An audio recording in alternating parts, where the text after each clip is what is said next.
कौन आपण मैंने जानी भगवान जगन्नाथ महाप्रभु केमिति तांको रूप धारण करिथिले। जेतेबेले द्वारिकार अंत घटिथिला सेतेबेले श्रीकृष्णଙ୍କ पार्थ शरीर को समुद्र रे भसाई दिया जाए, किंतु श्रीकृष्णଙ୍କ हृदय और तांको चेतना तत्व नष्ट होई नथि।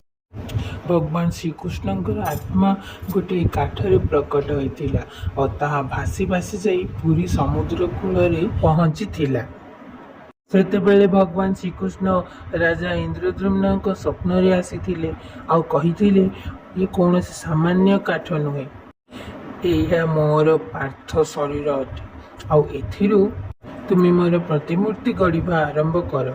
यह शुणिबा मात्रे राजा इंद्रद्युम्न सांगे सांगे आदेश देइथिले एवं तुरंत प्रतिमूर्ति गढ़ा कहिथिले। या पर विश्वकर्मा टिके भी देरी न करी गुप्त भाव ए मूर्ति को बनाई थिले, किंतु मूर्ति निर्माण समय रानी को मुंडरे चिंता पशिला।